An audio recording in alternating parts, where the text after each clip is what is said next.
খোলা বাজারে বাড়ছে ডলারের দর, এক মাসে রেমিটেন্স কমেছে ৬৩ কোটি ডলার। রিজার্ভে বড় পতনের শঙ্কা বিশ্লেষকদের।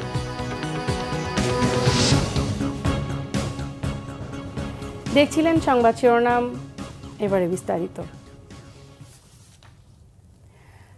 খোলা বাজারে উদ্বেগজনক হারে বাড়ছে মার্কিন ডলারের দর।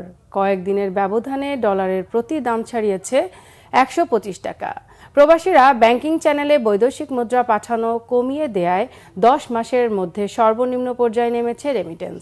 চলমান সংকট নিয়ে প্রবাসীদের উৎকণ্ঠা, শিগগিরই দূর না হলে বৈদেশিক মুদ্রা রিজার্ভে বড় পতনের পাশাপাশি অর্থ পাচার বেড়ে যাওয়ার শঙ্কা বিশ্লেষকদের। জিয়াউল হক সবুজের রিপোর্ট।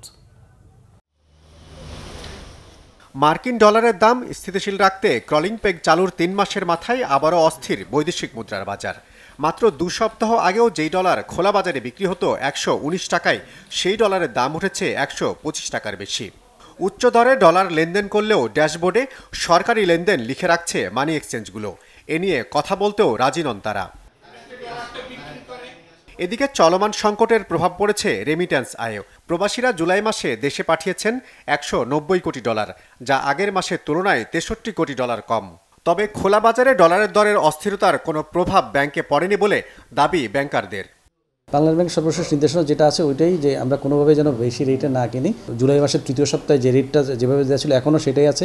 আমরা এর মধ্যে ওই রেটের মধ্যেই আমরা কেনাবেচা করতেছি এবং সেভাবে আমাদের যে পেমেন্টগুলো আছে বিদেশি পেমেন্ট আমরা সেটা দিচ্ছি। আমাদের যে শাখার যে সকল গ্রাহকের যে রেমিটেন্সগুলো আছে সেগুলো আসলে আমরা তো ওইভাবে ধরেন এক সপ্তাহের ভেরিয়েশন কত হয়েছে স্পেসিফিক ওইভাবে আমার ক্লায়েন্ট আছে ধরেন ১৫,০০০।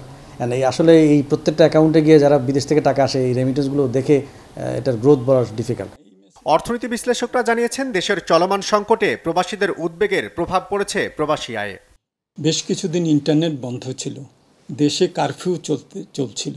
এরকম একটা অবস্থায় প্রবাসে তারা যারা থাকেন তাদের মধ্যে তো দেশ সম্বন্ধে একটা বড় ধরনের দুশ্চিন্তা, তাদের পরিবার পরিজন সম্বন্ধে দুশ্চিন্তা। সুতরাং তারা কি পরিস্থিতির মধ্যে পড়েন এটা তো তাদের উপরেও এটার একটা প্রভাব থাকে, একটা অভিঘাত থাকে। এবং এই সুযোগে অনেকেই হয়তোবা যারা নাকি রেমিটেন্স পাঠান তাদেরকে ফর্মাল চ্যানেলের জায়গায় ইনফর্মাল চ্যানেলে পাঠানোর জন্য উদ্বুদ্ধ করে। দেশেও এক শ্রেণীর লোক আছে যারা নাকি ক্যাপিটাল ফ্লাইটের জন্য এই ধরনের পরিস্থিতির সুযোগ নেয়।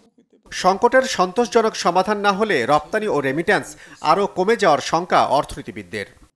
আমরা কার্ব মার্কেটেও দেখছি যে সেখানেও এটার একটা প্রভাব হয়েছে। ১২০ থেকে ১২৩-১৪ চলে গেছে ডলার প্রতি।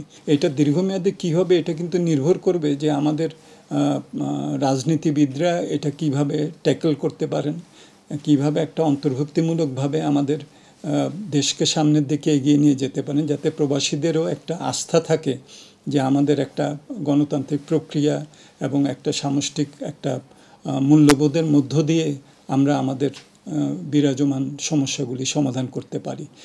পরিস্থিতি উন্নয়নে প্রবাসীদের আস্থা অর্জনে এখনই কার্যকর পদক্ষেপ নেওয়া জরুরি বলে মনে করেন তিনি। সমস্যাগুলি সমাধান করতে। জিয়াউল হক সবুজ, বাংলা ভিশন, ঢাকা। কার্ব মার্কেটে হলো কোটা আন্দোলনে সহিংসতায় একমাত্র উপার্জনক্ষম মানুষটিকে হারিয়ে দিশেহারা পঞ্চগড়ে আবু সাইদের পরিবার। তার মৃত্যুতে এলাকা জুড়ে শোকের ছায়া নেমে আসে। জীর্ণশীর্ণ মাটির ঘরে থাকে সাইদের পরিবার। ব্যাংকে ঋণের বোঝা রেখে গেছেন সাইদ। সুদে আসলে এখন বেড়ে দাঁড়িয়েছে প্রায় ৩ গুণ। সেই ঋণ কিভাবে শোধ হবে আর সংসার চলবে কিভাবে, সেই দুশ্চিন্তায় অস্থির শোকাহত পরিবারটি। পঞ্চগড় প্রতিনিধি মোশাররফ হোসেনের তথ্য ও ছবিতে রিপোর্ট। কোটা আন্দোলনে প্রাণ গেল নিরপরাধ ও নিরীহ মুদি দোকানদার আবু সায়েদের। ১৯ জুলাই সংঘর্ষের সময় ঢাকার মোহাম্মদপুরের বরসিলা এলাকায় মাথায় গুলিবিদ্ধ হয়ে মারা যান তিনি। সায়েদের বাড়ি পঞ্চগড়ের বোদা উপজেলার মারিয়া ইউনিয়নের প্রধানহাট এলাকায়।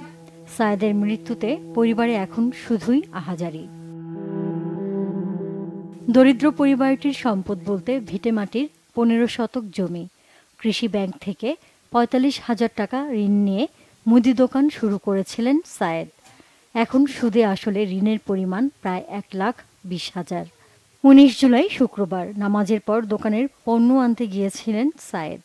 স্ত্রী মাজেদা বেগমের সাথে স্বামীর শেষ কথা হয় বৃহস্পতিবার।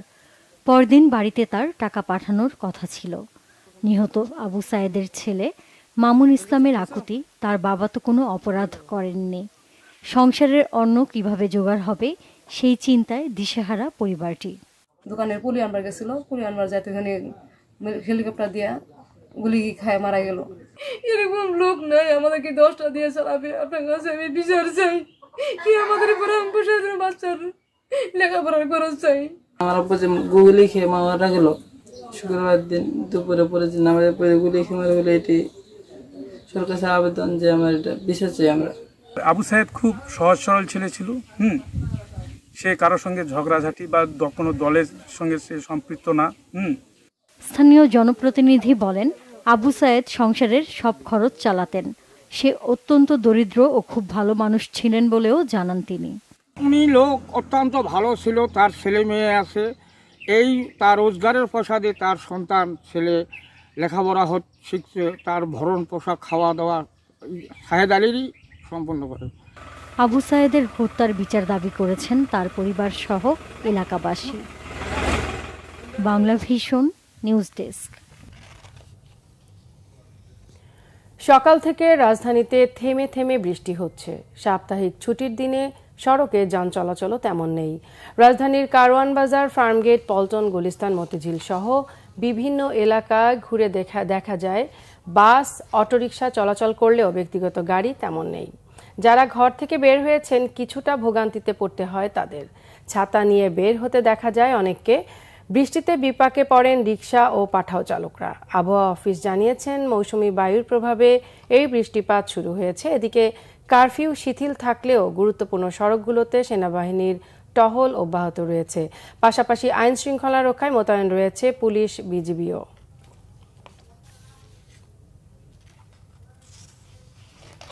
ভেনিজুয়েলার প্রেসিডেন্ট নির্বাচনের ফলাফল নিয়ে বিক্ষোভ ও সহিংসতার মধ্যেই বিরোধী দলীয় নেতা এডমন্ডো গঞ্জালেসকে বিজয়ী হিসেবে স্বীকৃতি দিয়েছে যুক্তরাষ্ট্র। বন্দী নেতাকর্মী সমর্থকদের মুক্তির আর ফলাফল প্রত্যাখ্যান করে শনিবার বিক্ষোভের ডাক দিয়েছে মার্কিন পররাষ্ট্র দপ্তরের ব্রিফিংয়ে বলা হয়েছে, ভেনিজুয়েলায় প্রেসিডেন্ট নির্বাচনে ভোটের চূড়ান্ত তালিকা প্রকাশের জন্য অপেক্ষায় থেকে ধৈর্যের বাঁধ ভেঙে যাচ্ছে। সামাজিক মাধ্যমে মার্কিন পররাষ্ট্রমন্ত্রী অ্যান্টনি ব্লিনকেন দাবি করেন, জনগণের বিপুল জনসমর্থন বিরোধী নেতা এডমন্ডোর পক্ষে গেছে। এমন পরিস্থিতিতে সোমবার থেকে শুরু হওয়া প্রতিবাদ কর্মসূচি থেকে আটক বিরোধী দলের সমর্থকদের অবিলম্বে মুক্তি দেওয়ার আহ্বান জানিয়েছে এডমন্ডোর দল ডেমোক্রেটিক ইউনিটি রাউন্ড টেবিল। শনিবার রাজধানী কারাকাসে বিক্ষোভে কর্মসূচির ডাক দিয়েছে ভেনিজুয়েলার নেত্রী মারিয়া করিনা। রাজনৈতিক অচল অবস্থা আর সহিংসতা থামাতে অবিলম্বে ভোটের পূর্ণ তালিকা প্রকাশের আহ্বান জানিয়েছে ব্রাজিল, মেক্সিকো ও কলম্বিয়া। এদিকে শর্ত সাপেক্ষে সংলাপের প্রস্তাব দিয়েছেন ভেনিজুয়েলার প্রেসিডেন্ট নিকোলাস মাদুরো। বলেছেন, দেশের সার্বভৌমত্বের প্রতি সম্মান রেখে যুক্তরাষ্ট্র হুমকি দেওয়া বন্ধ করলে সংলাপে বসবেন তিনি। গত রবিবারের ভোটে মাদুরোকে তৃতীয় মেয়াদে বিজয়ী ঘোষণা করেছে নির্বাচন কমিশন। এই ছিল এখনকার মতো। পরের সংবাদ দুপুর 2টায়, এর আগে 1টায় রয়েছে নিউজ টপ 10 দেখার আমন্ত্রণ রইল। এছাড়া বাংলা ভিশন সংবাদ ও সংবাদ সংশ্লিষ্ট অনুষ্ঠান দেখতে ভিজিট করুন www.bbnews24.com ও facebook.com/banglavisionnews এবং সাবস্ক্রাইব করুন youtube.com/banglavisionnews। এতক্ষণ সাথে থাকার জন্য ধন্যবাদ সবাইকে।